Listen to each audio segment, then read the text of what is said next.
29절 말씀입니다. 우리가 다 같이 한 목소리로 읽겠습니다.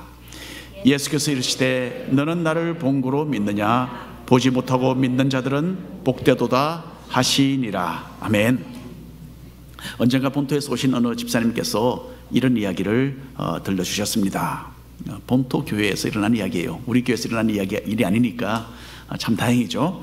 본토 교회 입구에 서서 주일날 아침에 교회에 도착하시는 분들에게 주부를 나눠주고 계셨다고 합니다.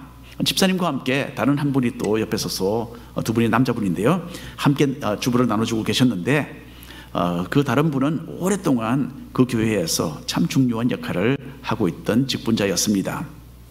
그분과 이런저런 이야기를 나누던 끝에 예수님의 부활에 대한 이야기로 대화가 이어졌다고 합니다.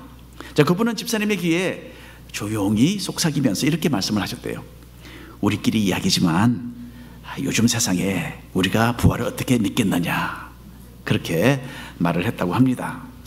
자, 그렇게 오랫동안 신앙생활을 하고 또 교회에 큰 일을 맡고 있는 사람이 어떻게 이렇게 분명치 않은 믿음을 가지고 있었을까, 참 우리가 생각을 하게 됩니다. 하지만 하나님의 기적을 인정하지 않는 세상적인 이론에 익숙한 사람들의 경우에는요, 이것이 충분하게 가능한 이야기예요. 예수님이 돌아가셨다가 다시 살아나셨다라는 것은 그저 옛날 사람들이 무지한 가운데 그렇게 잘못 오해를 했을 것이다 라고 그렇게 사람들은 생각을 하는 겁니다.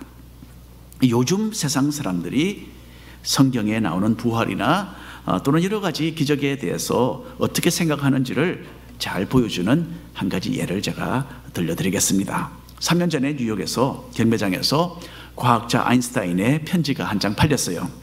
God Letter라고 불리는 하나님에 대한 편지라는 이 편지는요, 아인슈타인이 어느 유대인 철학자에게 보낸 편지였어요. 이 철학자는 자기가 쓴 성경 말씀에 관한 책을 아인슈타인에게 하나 선물로 보내주었다고 합니다. 그리고 아인슈타인은 그 책을 읽고 거기에 대한 자기의 소감을 써서 답장을 했던 것이죠. 아인슈타인은 유대인 철학자의 신앙적인 그 시각을 수용을 할 수가 없었습니다. 그래서 이렇게 썼어요. 성경은 연약한 인간이 만들어낸 결과물이고 그 안에는 원시적인 전설과 유치한 미신적인 내용이 있을 뿐이다. 그렇게 글을 써서 보냈다고 합니다. 자, 그 편지가 3년 전에 뉴욕 경매장에서 거의 300만 불에 팔렸어요. 종이 한 장인데 20세기의 가장 탁월한 과학자가 쓴 이 글에 요즘 세상 사람들이 많이 동감하는 겁니다.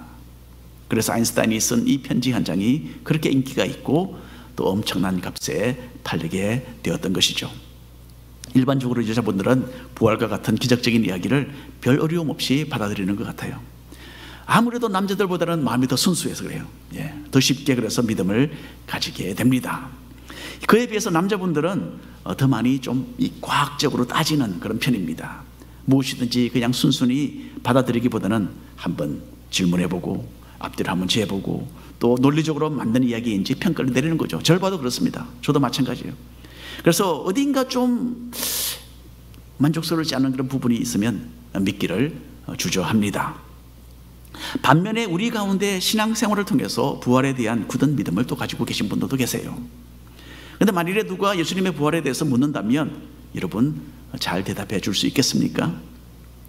여기에 대해서 만일에 어떤 사람이 다가와서 진정으로 알기 원해서 질문을 한다면 부활을 믿으십니까? 그리고 질문을 한다면 어떻게 된 것이죠? 여러분 그냥 믿으세요 이런 게 아니라 처음부터 차근차근 설명을 해줄 수 있으시겠느냐는 말이에요. 요한복음을 기록한 사도 요한은 예수님의 부활 사건을 분명한 사실로 다루면서 그 일을 자세히 설명하고 있습니다. 그냥 믿으세요가 아니라, 그런 강요가 아니라 부활의 증인들을 하나씩 내세우면서 자기의 글을 읽는 사람들이 부활은 진실이구나 라는 이 결론에 이르도록 하는 겁니다.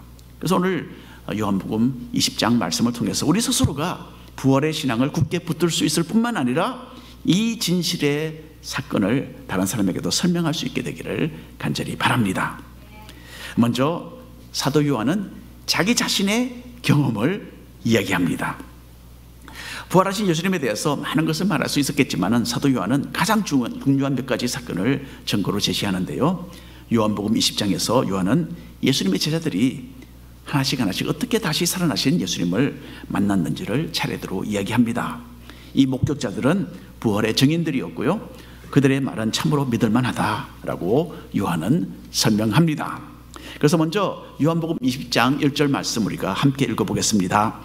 안식 후 첫날 일찍이 아직 어두울 때에 막달라 마리아가 무덤에 와서 돌이 무덤에서 옮겨진 것을 보고 시몬 베드로와 예수께서 사랑하시던 그 다른 제자에게 달려가서 말하되 사람들이 주님을 무덤에서 가져다가 어디 두었는지 우리가 알지 못하겠다 하니, 예수님이 돌아가셨을 때, 십자가에 운명하셨을 때에 그 자리를 지켰던 사람들 중에는 막달라 마리아라는 여인이 있었습니다. 다른 여인들과 함께 동굴에 도착한 마리아는 예수님의 무덤이 열려 있고 또 그 안에 예수님의 시신이 없다라는 것을 알게 되었어요. 그래서 이 주일날 아침에 이것은 일어난 일입니다. 금요일날 예수님이 돌아가셨다가 그리고 장사되어서 토요일이 지나고 주일날 아침 3일째 되던 날에 그렇게 이 무덤을 찾았던 여인들, 그리고 그 안에 예수님의 시신이 없다라는 것을 발견했습니다. 이것은 나쁜 사람들의 끔찍한 소행이다라고 생각을 했습니다. 아마도 유대교 지도자들이 보낸 사람들이 예수님의 시신을 훼손하려고 훔쳐가지 않았을까? 아마 그런 생각이 스쳐 지나갔을 것 같습니다. 자, 어느 문화에서나 죽은 사람의 시체를 함부로 건드리는 것은 그 친척들, 가족들에게 또 관계된 사람들에게 큰 충격과 상처를 안겨다 줍니다. 막달라 마리아는 그 길로 아주 급하게 베드로와 요한이 묵고 있던 집으로 달려가서 그 상황을 이야기합니다. 베드로는 비록 실수투성이였던 사람이지만 예수님에 대한 충성심은 대단했어요. 그래서 감히 누가 예수님의 무덤에 또 예수님의 시신에 손을 댔을까 하고 곧장 무덤으로 달려갑니다. 베드로와 함께 여기 보니까 예수님의 사랑하시던 제자가 함께 갔다라고 했는데 이것은 다름 아닌 요한복음을 기록하고 있는 사도 요한 자신입니다. 사도 요한도 베드로와 함께 갔는데 요한이 아무래도 젊었는지 더 빨리 무덤에 도착을 했어요. 요한은 무슨 이유인지 무덤에 들어가기를 주저하고 밖에서 속으로만 들여다보고 있었습니다. 베드로는 잠시 후에 도착을 해서 그리낌 없이 먼저 동굴 안으로 쑥 들어갔습니다. 그 내용을 읽어보겠습니다. 제가 한 절, 여러분 한 절. 시몬 베드로는 따라와서 무덤에 들어가 보니 세마포가 놓였고 또 머리를 쌌던 수건은 세마포와 함께 놓이지 않고 딴 곳에 쌌던 대로 놓여 있더라. 제가 다 읽었네요. 예수님의 시신을 쌌던 세마포천은요, 시신을 놓아둔 자리에 그대로 놓여 있었다라는 거예요. 그대로. 그리고 예수님의 머리에 쌌던, 그리고 덮어두었던 그 수건은 본래 쌌던 그 모양을 그대로 유지한 채로 그러니까 한쪽에는 세마포가 있고 그 옆에 딱 그대로 놓여 있었다는 거예요. 이것은 누군가가 와서 예수님의 시신을 훔쳐간 것이라는 막달라 마리아의 의견과는 전혀 맞지 않는 상황이었어요. 시체를 훔쳐가는 사람이 만일에 들어왔다 그러면 동굴 안에서 시신을 둘둘 감아서 싸두었던 천을 일일이 그렇게 거기서 벗길 이유가 있었겠습니까? 이것은 시간이 걸리는 일이었고 일단은 시신과 함께 몽땅 그냥 탁 들고 가는 것이 간단했을 겁니다. 그게 지극히 정상적인 일이었을 거예요. 자, 베드로가 동굴 속에 들어가서 둘러보고 있는 동안에 요한도 들어가서 그 안을 유심히 살펴보게 됩니다. 자, 여러분 이제는 여러분이 읽으십시오. 8절 말씀입니다.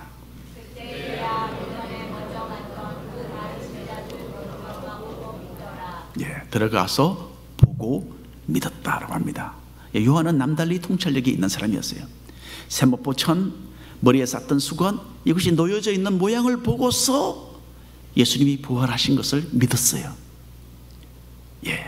누군가가 시체를 옮겨간 흔적이 아니었기 때문입니다. 도리어 예수님의 육신이 세마포천과 머리를 쌌던 그 수건을 그대로 통과해서 빠져나온 것으로 보였기 때문입니다. 그래서 평소에 예수님이 3일 만에 다시 살아나실 것이라고 하셨던 그 말씀을 기억하고서 사도 요한은 예수님께서 부활하셨음을 바로 그 순간 믿었다라고 자기 자신의 간증을 지금 여기에 기록을 하고 있습니다. 자, 그 다음에는 막달라 마리아도 어떤 예수님의 살아나심을 분명하게 경험하게 됩니다. 요한이 먼저 예수님의 부활을 믿고 받아들였다면 살아나신 예수님을 실제로 제일 먼저 만난 사람은 막달라 마리아라는 이 여인 주인공입니다. 여주인공입니다. 여인들은 감정이 풍부하잖아요. 그리고 쉽게 눈물로 자기의 감정을 표현합니다. 아직도 누가 예수님의 시신을 옮겨갔을 것이다 라고 생각한 마리아는 자기가 존경하며 따르던 스승님의 시신에 이런 끔찍한 일이 일어난 것을 깊이 슬퍼하면서 흐느껴 울고 있었어요. 베드로와 요한이 집으로 돌아간 다음에 마리아는 다시 동굴 근처에 가서 눈물을 흘리고 있었습니다. 그때 우리가 내용을 한번 읽어보겠습니다. 한 절씩 나눠서 읽겠습니다. 천사들이 이르되 여자여 어찌하여 우느냐 이르되 사람들이 내 주님을 옮겨다가 어디 두었는지 내가 알지 못함이니이다.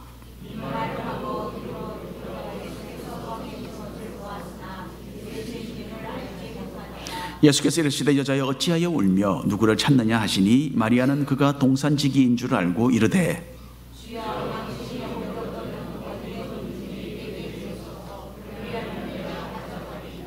자, 마리아는 천사들을 만났지만 천사들인지도 모르고 우리 주님의 시신을 누가 옮겨갔다라고 이야기를 나누고 있었어요. 그리고는 그 후에 예수님께서 부활하신 자신의 모습을 마리아에게 나타내십니다. 근데 마리아 바로 뒤에 나타나셨어요. 근데 마리아는 자기 뒤에 나타나신 예수님을 예수님인 줄로 알아보지 못합니다. 그리고 동굴이 포함되어 있는 그 동산을 지키는 사람으로 착각을 했어요. 시큐리티 가드로 착각을 한 거예요. 그리고 만일에 당신이 이 시신을 옮겼다면 내가 좀 가져갈 수 있도록 해달라라고 부탁을 합니다. 자, 어떻게 예수님을 알아보지 못했을까요? 아마 흐느끼고 있던 마리아의 눈은 눈물로 가려 있지 않았을까 저는 생각을 합니다.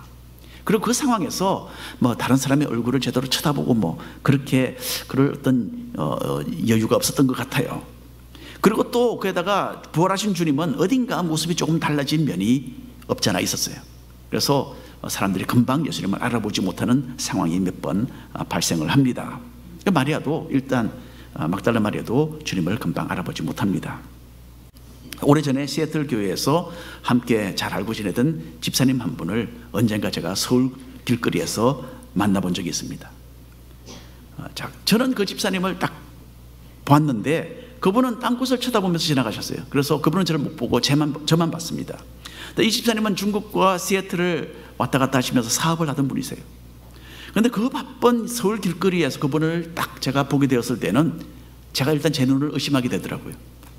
에이, 아마도 아니겠지 라고 제가 생각을 하고 그냥 지나쳤어요. 그런데 바로 그 다음 지나치고 그 다음 순간에 제가 내가 참 어리석구나 라는 생각을 제가 하게 되었습니다.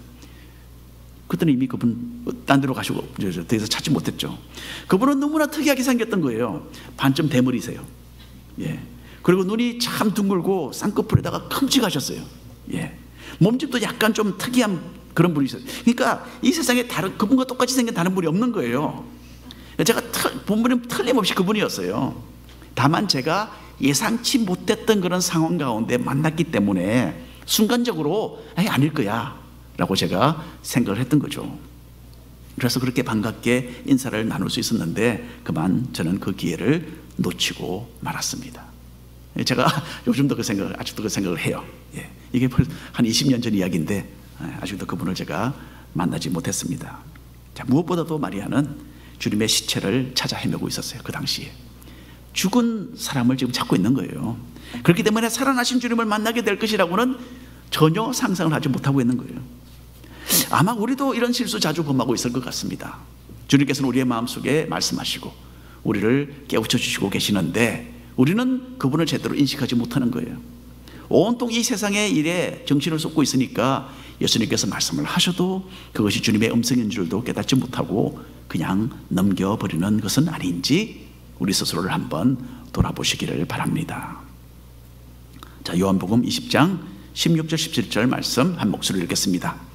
예수께서 마리아야 하시거늘 마리아가 돌이켜 히브리 말로 라보니 하니 이는 선생님이라는 말이라. 예수께서 이르시되 나를 붙들지 말라 내가 아직 아버지께로 올라가지 아니하였노라. 예수님은 마리아 이름을 부르셨어요. 그 순간 마리아는 예수님이시구나 라고 깨닫게 됩니다. 그리고는 깜짝 놀라서 스승님 하면서 몸을 굽히면서 예수님의 발을 꽉 붙잡습니다. 다시 살아나신 예수님께서 어디로 갑자기 또 사라지실까 염려를 했던 것 같습니다. 예수님은 아직은 자기가 하나님께, 아버지께 갈 때가 되지 않았다라고 하시면서 마리아에게 이렇게 붙들지 않아도 된다라고 안심시켜 주십니다. 그리고 예수님은 마리아를 제자들에게 보내시면서 자신이 부활했다라는 그 사실을 전하라라는 사명을 주셨어요. 연약한 여인으로서 예수님의 시신을 찾아 헤매던 마리아는 가장 먼저 부활하신 주님을 만나는 그 기쁨을 누리게 됩니다. 그리고 예수님의 그 부활의 증인으로서 예수님의 제자들에게 가서 그 소식을 전하는 참으로 귀한 역할을 감당했습니다. 영어로 이런 말이 있죠. God doesn't look for ability but availability. 하나님은 사람의 능력이나 그들이 가진 재주에는 별로 관심이 없으세요. 또 그들의 위치, 그들의 가지고 있는 소유 전혀 관심 없으십니다. 하나님은 자신을 필요로 하는 헌신된 사람들을 선택하셔서 자신의 뜻을 이루는 도구로 사용하십니다. 심령이 가난한 자는 복이 있나니 천국이 그들의 것이라 라고 주님이 말씀하셨죠. 굶주린 사람이 먹을 음식을 찾아 헤매는 것처럼 예수님을 더 가까이 하기 위해 몸부림칠 때에 주님은 우리를 만나 주시는 겁니다. 그리고 우리를 통하여 자신의 위대한 목적을 하나씩 성취해 나가십니다. 주님께 헌신된 사람들이 되어서 하나님의 뜻에 쓰임받는 영광을 또 그 기쁨을 누리시기를 바랍니다. 세 번째로 제자들도 예수님을 다 경험하게 됩니다. 자기의 글을 읽는 독자들의 마음을 참 잘 알고 있는 요한은 이제는 정말 부인할래야 부인할 수 없는 사건을 소개합니다. 반시만이 하던 예수님의 제자들은 그날 저녁에 한자리에 모여서 있었습니다. 예수님께 한 것 같이 유대인들이 자기들을 붙잡아서 해칠 것이라는 그 두려움 때문에 문을 꼭꼭 걸어 잠그고 숨을 죽이고 있었어요. 자, 문은 단단히 잠겨 있는데 예수님께서는 그들 가운데 갑자기 나타나십니다. 읽어보겠습니다. 19절 20절 말씀 한 목소리 읽겠습니다. 이날 곧 안식 후 첫날 저녁 때에 제자들이 유대인들을 두려워하여 모인 곳의 문들을 닫았더니 예수께서 오사 가운데 서서 이르시되 너희에게 평강이 있을지어다. 이 말씀을 하시고 손과 옆구리를 보이시니 제자들이 주를 보고 기뻐하더라. 오늘 여러분 기쁘시죠? 예, 그 처음 부활절 날 제자들이 주님을 보고 엄청 기뻐했다라고 기록되어 있습니다. 자, 이게 보면 부활하신 주님은요, 물질이나 공간의 장애를 초월하셨어요.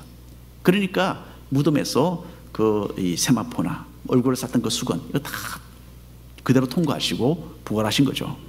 예, 물질, 어떤 공간 이런 이 장애가 적용되지 않았습니다. 그리고 주님은 두려워하는 제자들에게 나타나셔서 평안하라 라는 말로서 그들을 안심시켜 주셨어요. 그리고 예수님은 자기의 손을 펴서 못자국을 보여주셨고요, 또 로마 군인에게 깊숙이 찔렸던 옆구리도 제자들에게 보여주셨어요. 영어로 이런 말 있잖아요. Seeing is believing. 도무지 불가능한 일이라고 생각을 했는데 그것이 눈앞에 딱 보이니까 더 이상은 부인할 수 없을 때에 사람들이 하는 말입니다. 예수님께서도 바로 Seeing is believing, 이런 상황을 여기서 제시하고 있는 겁니다. 자신이 완전히 죽었다가 다시 살아나신 것을 조금의 의심의 여지가 없도록 제자들에게 증명해서 보여주시는 겁니다. 그래서 손에 있는 십자가의 그 못자국, 옆구리에 있는 그 창자국까지도 다 보여주셨어요. 그 다음에 읽어보겠습니다. 24절 25절 도마에 대한 이야기입니다. 한 줄씩 나눠서 읽겠습니다. 12제자 중에 하나로서 디두모라 불리는 도마는 예수께서 오셨을 때에 함께 있지 아니한지라.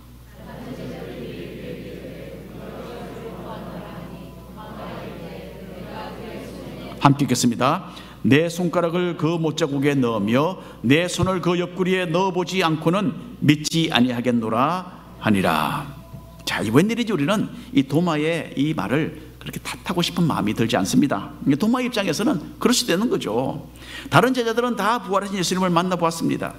또 예수님의 자신의 상처도 다 보여주지 않으셨습니까?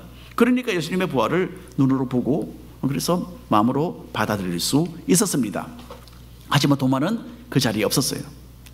자기 눈으로 보지 못했습니다. 그래서 자기도 확인해 본 다음에 나도 믿겠다라고 했으니까 이해할 만하지 않습니까?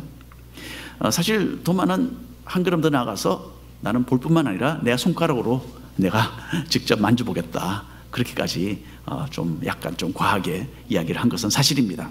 어쨌든 그때로부터 한 일주일이 지났어요. 제자들은 또다시 문을 닫고 모두 한 집에 모여 있었고 이번에는 그 자리에 도마도 함께 있었습니다. 예수님은 또다시 갑자기 그 가운데 나타나셨어요. 자, 26절 27절 말씀 나눠서 읽겠습니다. 여드레를 지나서 제자들이 다시 집안에 있을 때에 도마도 함께 있고 문들이 닫혔는데 예수께서 오사 가운데 서서 이르시되 너희에게 평강이 있을지어다 하시고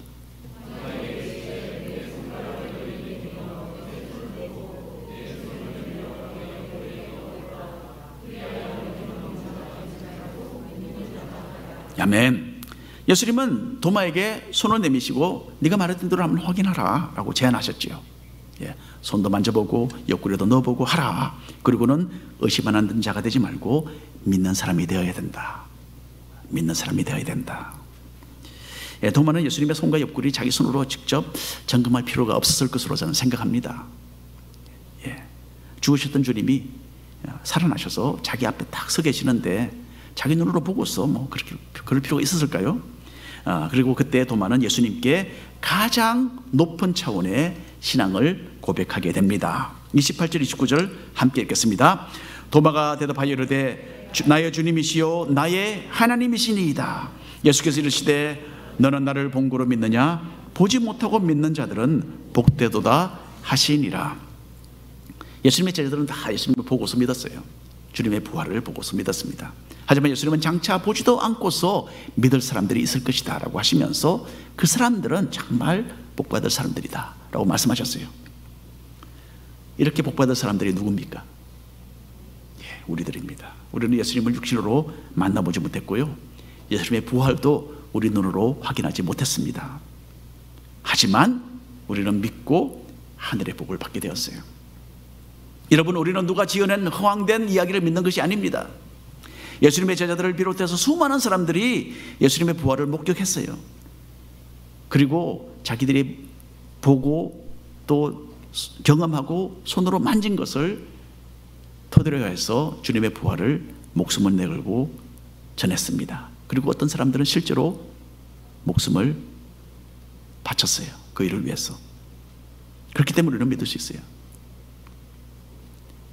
특히 우리 중에 앉아있는 어떤 남자분들처럼 자기 눈으로 직접 확인해야 믿겠다라고 했던 도마 같은 사람도 부활하신 예수님을 믿어서 만나서 믿었다는 그 사실, 우리의 믿음을 더 견고하게 만들어주는 것입니다. 오늘 결론의 말씀을 드립니다. 예수님의 부활에 대해서 사도 바울은 이렇게 말을 합니다. 고린도전서 15장에 있는 말씀 한 목소리로 읽겠습니다. 그리스도께서 다시 살아나신 일이 없으면 너희의 믿음도 헛되고 너희가 여전히 죄 가운데 있을 것이요 또한 그리스도 안에서 잠자는 자도 망하였으리니 만일 그리스도 안에서 우리가 바라는 것이 다만 이 세상의 삶뿐이면 모든 사람 가운데 우리가 더욱 불쌍한 자이리라. 예수님께서 부활하신 것을 믿지 못하는 사람이 혹시 있다면 자신도 죽은 후에 다시 살아나지 못한다라고 분명히 생각할 겁니다. 예수님이 살아나지 않으셨는데 어떻게 자기가 살아나겠어요? 그렇죠? 자기가 다시 살아나지 못할 것이라고 생각한다면 하나님을 믿을 아무런 이유도 없습니다. 만일에 우리가 이 세상에 사는 것으로 모든 것이 끝난다고 생각한다면 왜 하나님을 믿고 이 안타까운 시간에, 이 아까운 이 정말 시간에 교회에 나오고 세상적으로 하고 싶은 일도 하지 않고 그렇게 살아갈 이유가 어디 있겠습니까? 그냥 자기 편한 대로 마음껏 즐기다가 죽으면 그만이죠. 부활이 없다면 세상 모든 사람보다 우리 믿는 사람들이 더 불행하다라는 이 사도 바울의 말은 논리적으로 참 완벽합니다. 여러분, 부활을 믿습니까? 우리의 신앙은요, 예수님의 부활이 역사적인 사건이었다라는 그 기반 위에 세워져 있습니다. 부활에 대한 신앙이 흔들린다면 우리의 믿음도 결코 견고하게 서지 못할 것입니다. 그리고 부활의 역사성을 부인하면 우리는 헛된 것을 믿고 있는 겁니다. 우리는 신앙에서 예수님의 부활을 빼놓을 수가 없습니다. 예수님의 부활이야말로 우리가 믿는 것이 올바른 진리임을 보여주는 증거가 됩니다. 부활의 증인들이 전한 그 말을 마음에 새기시고 참된 부활의 신앙을 굳게 지켜나가고 우리가 믿는 바를 확실하게 전할 수 있는 신앙인들이 되시기를 축원합니다. 기도하겠습니다. 우리 모두를 부활의 기쁨 가운데 인도하신 주님 감사합니다. 참으로 우리는 기뻐합니다. 주님의 그 부활로 인하여서 우리 또한 부활할 것이다 라는 이 참된 소망을 가지고 있습니다. 그리고 이 소망이 진실된 것이고 이것이 바로 진리인 것을 우리는 분명히 믿습니다. 부활에 대한 우리의 신앙이 흔들리지 않도록 하시고 주님의 그 하늘의 그 영광을 바라보면서 오늘도 또 이 한 주간도 살게 하여 주옵소서. 예수님 이름으로 기도합니다. 아멘.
이 참으로 기쁜 부활절을 맞이하여서 크나큰 기쁨과 감격 가운데 예배에 가시니 주님 감사합니다. 부활의 주님